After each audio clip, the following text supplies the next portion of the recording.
नमस्कार, दिन भर की बड़ी खबरों में आपका स्वागत है। मैं हूं परवीन शेख। इस बुलेटिन की बड़ी खबरों पर चर्चा से पहले आइए देखते हैं सुर्खियां।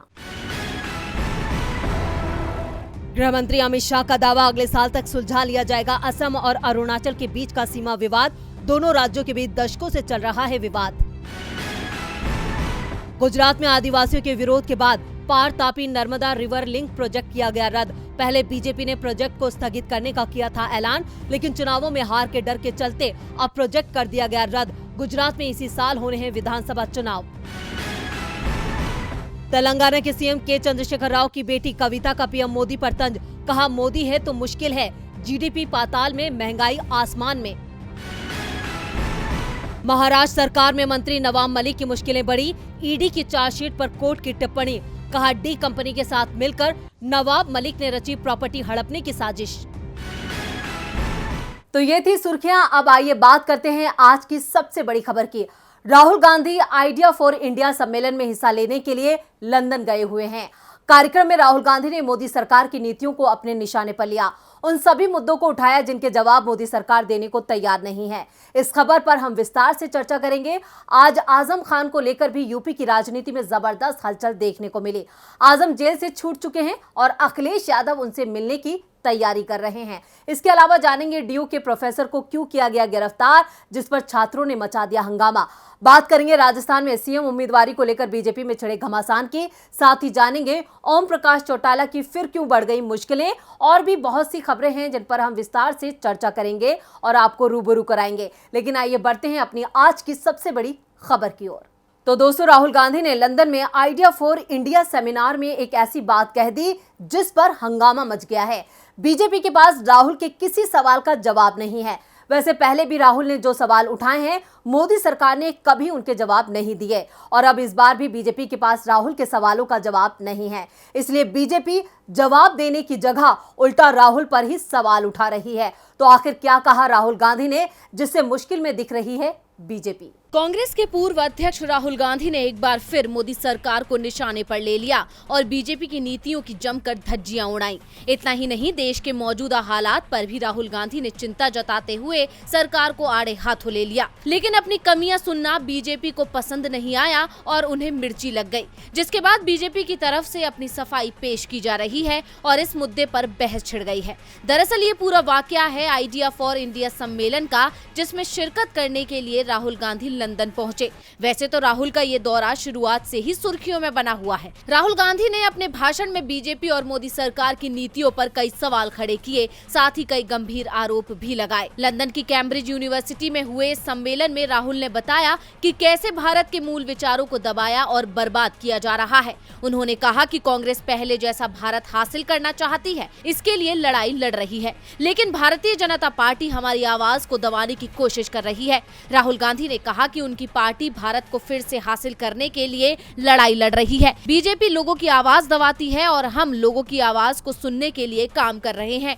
उन्होंने कहा कि भारत उन संस्थानों पर हमले देख रहा है जिन्होंने देश का निर्माण किया है, जिस पर अब डीप स्टेट का कब्जा है। राहुल गांधी ने बेरोजगारी, महंगाई जैसे तमाम मुद्दों पर भी मोदी सरकार को घेरा है। बेरोजगारी का जिक्र करते हुए राहुल ने कहा कि बीजेपी के शासनकाल में नौकरियां कम हुई हैं, बावजूद इसके ध्रुवीकरण की वजह से बीजेपी सत्ता में बनी हुई है। भारत में आज अच्छे हालात नहीं है। बीजेपी ने चारों तरफ केरोसिन छिड़क रखा है। हम कह रहे हैं हमारे पास एक ऐसा भारत है जहां अलग अलग विचार रखे जा सकते हैं और हम बातचीत कर सकते हैं। राहुल गांधी यहीं नहीं रुके। उन्होंने मोदी सरकार को घेरना जारी रखते हुए कहा कि सभी संस्थानों पर सरकार ने कब्जा कर लिया है, सभी संस्थानों पर हमले किए जा रहे हैं। उन्होंने कहा कि लोग कहते हैं कि हमारे पास बीजेपी जैसा कैडेट है। हम कहते हैं कि अगर हमारे पास बीजेपी जैसा कैडेट है तो हम बीजेपी होंगे, जबकि बीजेपी तो आवाज दबा रही है। उन्होंने कहा कि हम सभी की आवाज को सुनते हैं, हम लोगों को सुनने के लिए हैं।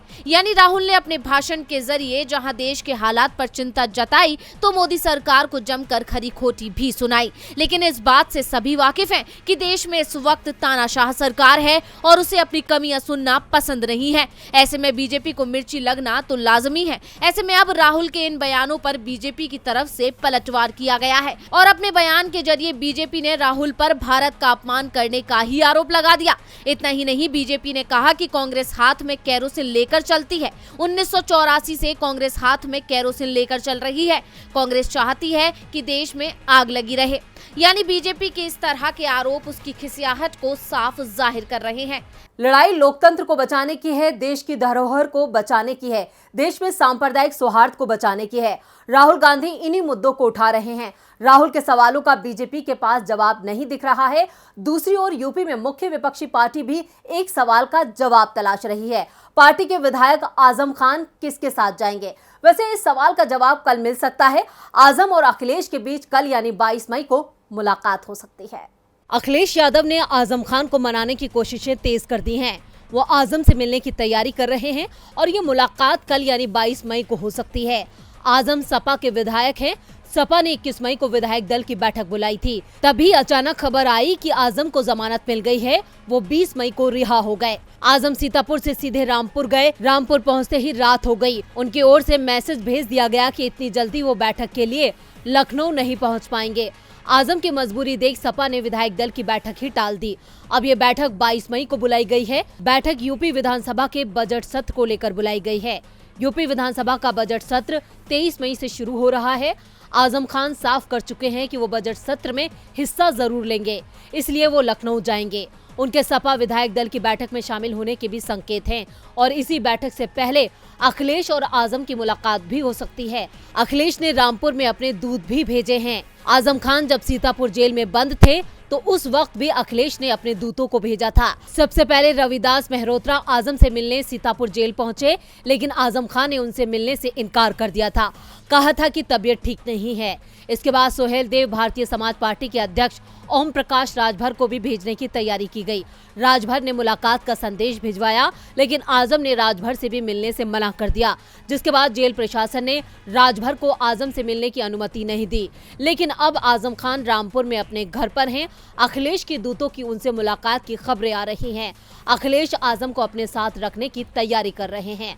अखिलेश के दूतों से आजम की मुलाकात की खबर से सपा में राहत दिख रही है। पार्टी में सब कुछ ठीक होता दिख रहा है, लेकिन दिल्ली में हंगामा मचा हुआ है। यह हंगामा ड्यू के एक प्रोफेसर की गिरफ्तारी को लेकर है।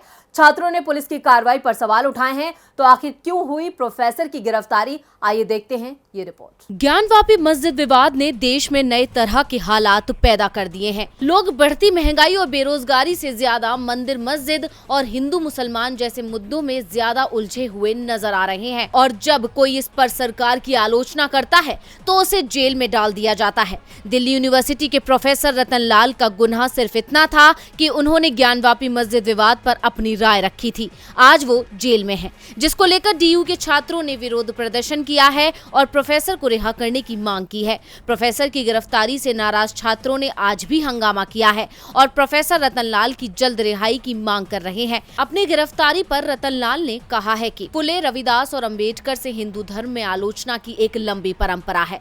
यहाँ मैंने इसकी आलोचना भी नहीं की है। ये सिर्फ एक अवलोकन है। हमारे देश में किसी भी बात को लेकर धार्मिक भावनाएं आहत होती हैं। लोग क्या करेंगे, बस उनके मुंह पर पट्टी बांध दो। वाराणसी पुलिस के मुताबिक इतिहास पढ़ाने वाले प्रोफेसर रतन लाल ने मंगलवार को कथित तौर पर ज्ञानवापी मस्जिद की तस्वीर पोस्ट की थी और आपत्तिजनक टिप्पणी की थी। प्रोफेसर रतन लाल को पहले पूछताछ के लिए बुलाया गया और बाद में गिरफ्तार कर लिया गया।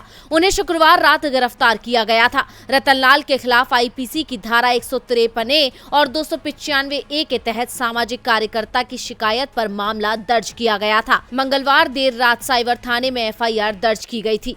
प्रोफेसर रतन लाल की गिरफ्तारी के बाद छात्रों में काफी नाराजगी है। वो लगातार विरोध प्रदर्शन कर रहे हैं और प्रोफेसर की रिहाई की मांग कर रहे हैं।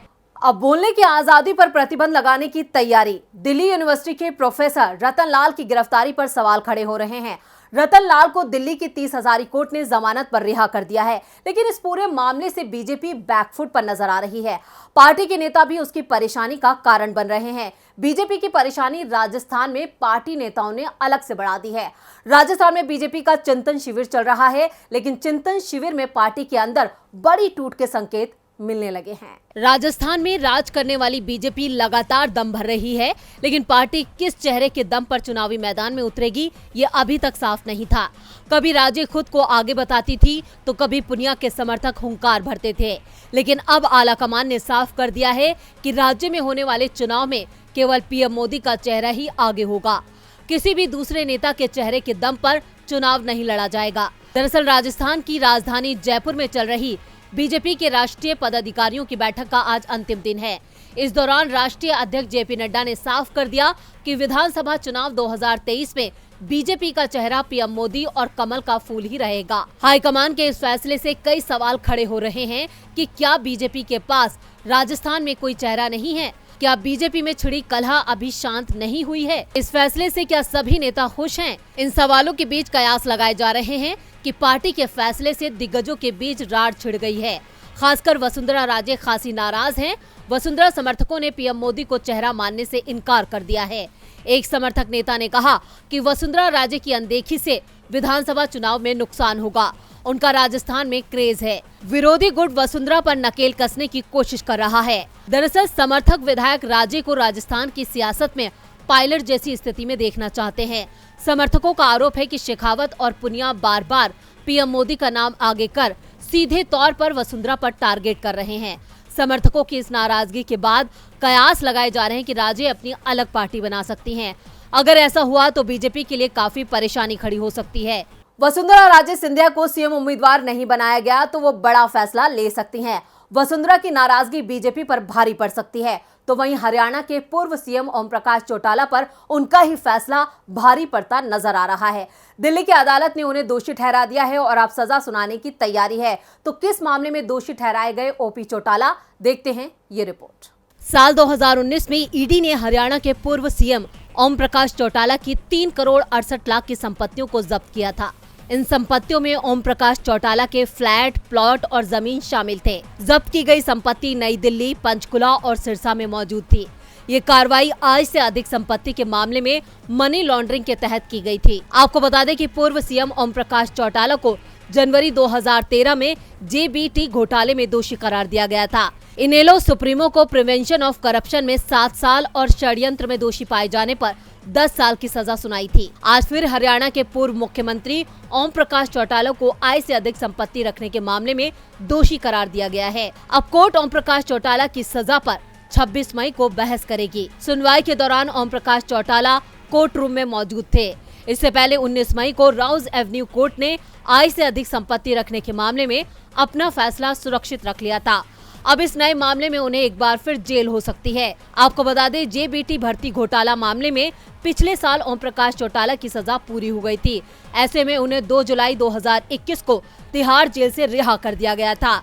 लेकिन अब एक बार फिर सीनियर चौटाला आय से अधिक मामले में फंस गए हैं, जहां से इनकी राह और मुश्किल हो सकती है।